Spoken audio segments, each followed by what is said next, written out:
समय कभी नहीं रुकता। आज यदि बुरा चल रहा है तो कल अवश्य अच्छा आएगा। आप केवल निस्वार्थ भाव से कर्म कीजिए और वही आपके हाथ में है। हमारी आस्था की परीक्षा तब होती है जब हम जो चाहे वो न मिले और फिर भी हमारे दिल से प्रभु के लिए शुक्रिया ही निकले। कोई कुछ भी बोला, स्वयं को शांत को रखो, धूप कितनी ही तेज, वो समुद्र सुखा नहीं करते। मन चंचल होता है, यह इधर उधर भागता है और किसी भी कार्य की एकाग्रता का दुश्मन है। लेकिन यदि यह व्यक्ति के वश में हो जाए तो इससे अच्छा कोई मित्र नहीं। मन को एकाग्र करना जरूरी है, बस थोड़े से प्रयास और अभ्यास की जरूरत है। जब भी आप कोई बुरा कार्य करते हो या अच्छा कार्य करते हो, आपको लगता है कि कोई देख नहीं रहा, तो यहाँ श्री कृष्ण कहते हैं कि तुम जो कुछ भी कर रहे हो, मेरी दृष्टि सदैव तुम पर है।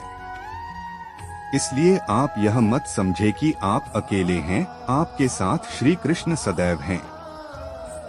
भावार्थ, हम सभी मनुष्य किसी न किसी अन्य मनुष्य से बंधे होते हैं, या कहो किसी दूसरे इंसान पर निर्भर रहते हैं, और इसी निर्भरता से हमारे मन में उम्मीद और आशाएं बनी रहती हैं कि हमारा कोई मदद कर दे गए। परंतु कई बार हम गलत इंसान से आशाएं या फिर उपेक्षा कर लेते हैं, जिसके वजह से हमें कई दुर्हक और तकलीफों का सामना करना पड़ता है। हमें ऐसे समय में धैर्य से काम लेना चाहिए। जीवन में समय चाहे जैसा भी हो, परिवार के साथ रहो, सुख हो तो बढ़ जाता है और दुख हो तो बढ़ जाता है। ज्ञानी व्यक्ति को कर्म के प्रतिफल की अपेक्षा कर रहे अज्ञानी व्यक्ति के दिमाग को अस्थिर नहीं करना चाहिए।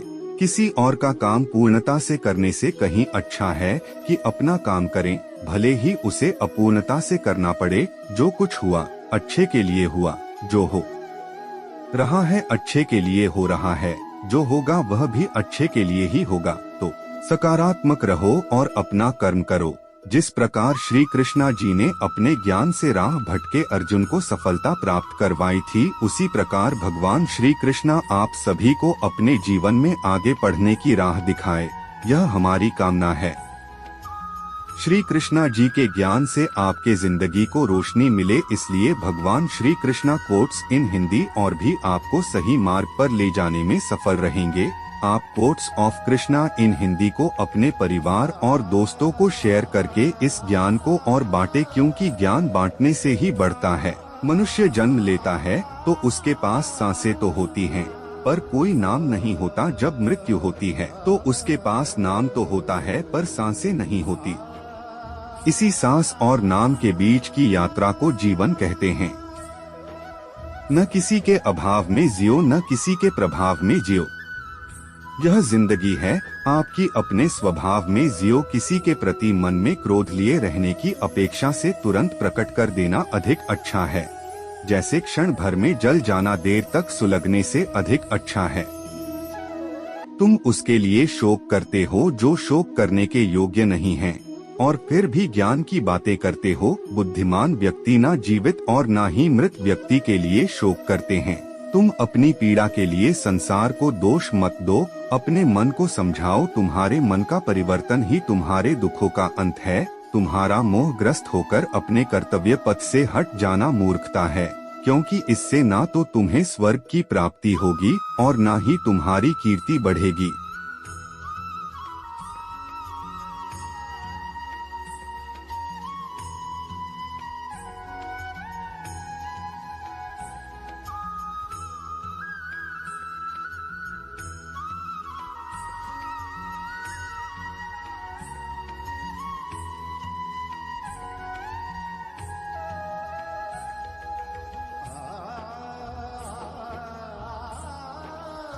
मनुष्य जन्म लेता है तो उसके पास सांसें तो होती हैं, पर कोई नाम नहीं होता। जब मृत्यु होती है तो उसके पास नाम तो होता है, पर सांसें नहीं होती। इसी सांस और नाम के बीच की यात्रा को जीवन कहते हैं। न किसी के अभाव में जियो, न किसी के प्रभाव में जियो।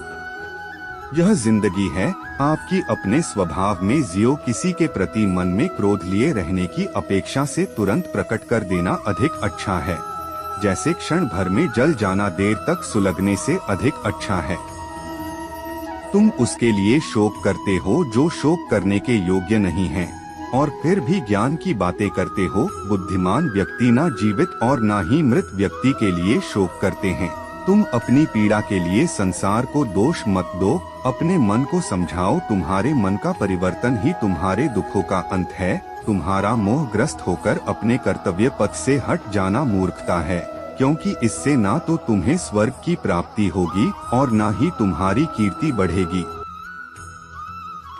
तुम उसके लिए शोक करते हो जो शोक करने के योग्य नहीं है, और फिर भी ज्ञान की बातें करते हो। बुद्धिमान व्यक्ति ना जीवित और ना ही मृत व्यक्ति के लिए शोक करते हैं। तुम अपनी पीड़ा के लिए संसार को दोष मत दो, अपने मन को समझाओ। तुम्हारे मन का परिवर्तन ही तुम्हारे दुखों का अंत है।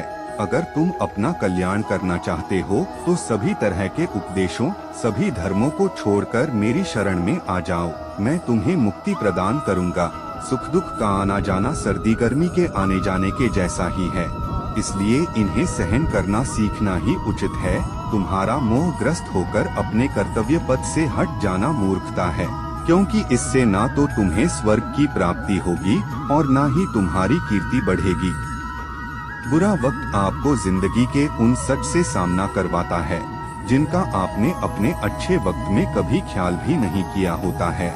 मनुष्य की इच्छाएं अनंत है। यदि इच्छाएं पूरी नहीं होती तो क्रोध बढ़ता है, और इच्छा पूरी होती है तो लोभ बढ़ता है। इसलिए जीवन की हर स्थिति में धैर्य बनाए रखे तथा इच्छाएं सीमित रखे। अगर तुम मनुष्य अपना कल्याण चाहते हो तो सभी उपदेशों, सभी धर्मों को छोड़कर मेरी शरण में आ जाओ। मैं कृष्ण तुम्हें मुक्ति प्रदान करूंगा। कर्मयोगी अपने मन और बुद्धि की शुद्धि के लिए ही अपने शरीर, मन, बुद्धि और इंद्रियों के साथ आसक्ति रहित होकर कर्म करते हैं। लोग कहते हैं अपनों के आगे झुक जाना चाहिए, किंतु सच बात तो यह है जो अपने होते हैं वह कभी झुकने नहीं देते। मन चंचल होता है, यह इधर उधर भागता है और किसी भी कार्य की एकाग्रता का दुश्मन है।